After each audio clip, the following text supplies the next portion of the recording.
Hello, hello, bonjour à toi, bienvenue sur le Blogcast chrétien, le podcast des blogueurs chrétiens. Je suis Georgina, coach en rédaction et rédactrice de contenu pour GV Writer. Et ici, on parle avec vérité, discipline et abondance, d'astuces d'écriture et d'astuces de blogueurs, d'aventures et de parcours de folie, et également de foi et de témoignages. Alors prends un thé, un chocolat et installe-toi avec l'intention ferme et décidée d'en apprendre un peu plus aujourd'hui.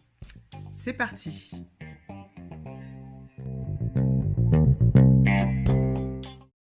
Bonjour et bienvenue dans cet épisode numéro 2 du Blogcast chrétien. Bienvenue, j'espère que tu vas bien et que tu es bien installé pour écouter cet épisode. Aujourd'hui, dans cet épisode, nous parlons du blog, du blogging et de pourquoi il serait intéressant pour toi peut-être d'avoir un blog ou de bloguer, de te lancer dans l'aventure de blogueur. Donc, on va commencer, on va rentrer dans le vif du sujet. Premièrement, pourquoi bloguer ?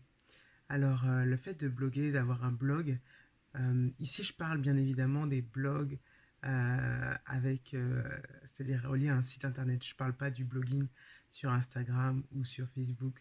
Je te parle du blog dans son sens le plus pur, le fait d'avoir une page, un site internet où on écrit des articles de blog qu'on partage à notre audience. Pourquoi c'est intéressant d'avoir un blog ? Parce qu'avoir un blog, ça permet de partager ses idées. Avoir un blog, ça permet de pouvoir diffuser un peu le message, la vision qu'on a sur un sujet ou un autre.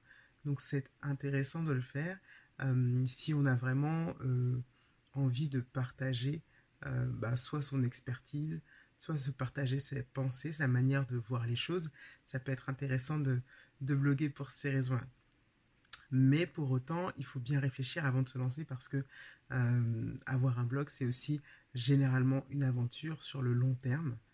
Lorsque tu te lances dans le blogging, il faut savoir que ton audience, l'audience qui va commencer à te lire, s'attend à avoir du contenu assez régulièrement. Donc, il ne faut pas se lancer sur un coup de tête, il faut bien prendre le temps de la réflexion, il faut bien prendre le temps de se préparer également pour pouvoir faire de cette aventure une aventure qui soit confortable pour tous, c'est-à-dire pour toi qui vas écrire, mais aussi pour ceux qui te liront. Et j'aimerais dire aussi que pour se lancer dans cette aventure, dans l'aventure de blogueur, le mieux, le mieux et surtout le principal, c'est d'aimer écrire. Si on n'aime pas écrire, c'est assez compliqué quand même de se lancer dans cette aventure-là. Après, il existe différents formats. Il y a des personnes qui font des vidéos sur YouTube et qui transforment cela en articles de blog, c'est-à-dire qui mettent des petites notes, des annotations pour raconter un peu ce qui se passe dans la vidéo et à partir de cela, ils font un article de blog. Ça peut être intéressant, mais même dans ce cas-là, il faut aimer écrire un minimum. Si vraiment on a une aversion pour l'écriture, peut-être que le blog n'est pas le moyen le plus pratique de partager ses idées. Il faut peut-être donc passer par un autre format. Donc il faut vraiment que ce format puisse te correspondre, que ce format te parle, que ce format soit quelque chose qui t'attire clairement. Parce que sinon tu risques de t'épuiser sur le long terme et ça pourrait être dommage. Parce que ton audience, au bout d'un moment, elle te fait confiance. Donc si l'aventure ne continue pas, aussi même tu ne la tiens pas informée de l'actualité, tu ne la tiens pas informée du fait que soit tu ralentis le rythme, soit tu t'arrêtes. Voilà, ça peut être assez frustrant pour toi et pour ton audience. Donc il faut bien réfléchir avant de se lancer. Lorsqu'on a des idées à partager, le blog est un format intéressant, mais il faut vraiment aimer ça et aimer écrire. C'est ce que je pense et je pense que beaucoup seront d'accord avec ça. Ensuite, quand on se lance dans le blogging, quand on veut se lancer dans cette aventure-là, la question qu'on peut se poser, c'est sur quoi en fait est-ce que je vais pouvoir écrire ? Qu'est-ce que je vais pouvoir partager ? Et là encore, d'accord, on peut aimer écrire, mais il faut vraiment avoir une idée de la thématique, de la vision que l'on veut influer dans son blog. Quelle est la vision qu'on veut donner, qu'est-ce qu'on veut partager. Il faut avoir une idée précise, on ne peut pas partir sans avoir une idée de ce que on veut partager à travers son contenu. On ne peut pas se dire demain j'ouvre un blog, sans savoir exactement quels sont les messages que je veux transmettre, les messages principaux, les thématiques sur lesquelles je veux parler. Alors, encore là aussi, ça demande de la réflexion et c'est surtout souvent lorsqu'on se lance dans le blogging, en tout cas, surtout quand on parle de foi, c'est souvent aussi un fardeau qui a été mis sur notre cœur. D'ailleurs, je dis quand on parle de foi, mais ça peut être aussi quand on parle d'autre chose, mais souvent c'est un fardeau qui est mis sur notre cœur, quelque chose d'assez lourd, où on sentait vraiment qu'on était en quelque sorte appelé à devoir partager sur cette thématique-là. Donc, pour savoir sur quoi bloguer, il faut vraiment se poser des questions et surtout écouter son cœur, écouter ce que le Saint-Esprit nous inspire sur ce qui est vraiment lourd dans notre cœur et qui vraiment nous pèse et qui doit être transmis. Et une fois qu'on sait à peu près la thématique que l'on veut aborder, les grandes thématiques desquelles on veut parler, la vision que l'on veut donner à son blog, bien évidemment, il faut vraiment pouvoir approfondir cette vision-là. Et je dirais pour approfondir la vision, là encore, il vaut mieux pouvoir l'écrire quelque part, il vaut mieux pouvoir la structurer, il vaut mieux pouvoir la conserver quelque part.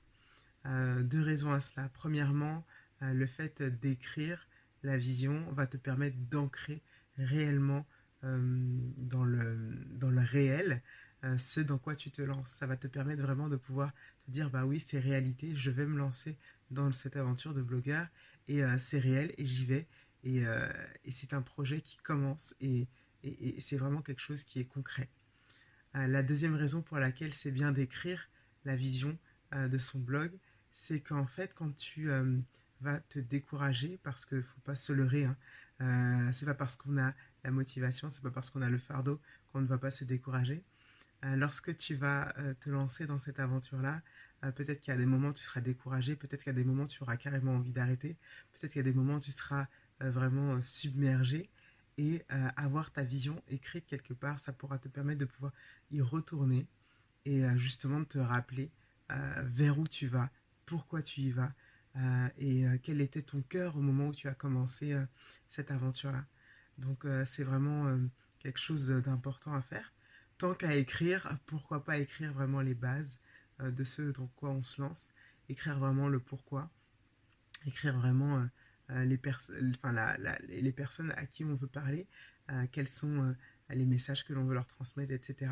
Pour vraiment, donc premièrement, comme je disais, ancrer dans le réel, ancrer dans le concret le fait qu'on se lance dans cette aventure-là, et deuxièmement, pour pouvoir avoir une attache à laquelle se raccrocher quand on sera peut-être découragé, perdu ou qu'on aura envie d'abandonner. Donc c'est un peu le sujet que je voulais aborder avec toi aujourd'hui, parce que c'est important aussi de savoir pourquoi en fait il y a des personnes qui bloguent, pourquoi il y en a qui sentent ça utile de pouvoir partager à travers des articles de blog, et pourquoi c'est fait pour toi ou pas. Donc c'est vraiment des questions à se poser pour pouvoir savoir si cette aventure est faite pour toi. J'espère que cet épisode t'aura plu. Il est assez court, mais je suis allée à l'essentiel. Pourquoi bloguer, sur quoi bloguer et quelle est la vision pour laquelle tu blogues. J'espère que ça te sera utile et que ça pourra t'orienter et que par la suite, j'aurai l'occasion de découvrir que peut-être tu t'es lancé. Si cet épisode t'a aidé, n'hésite pas à me le dire en commentaire ou à me laisser un audio pour que peut-être je puisse le partager dans les épisodes qui viendront. En tout cas, merci de ton écoute. À bientôt.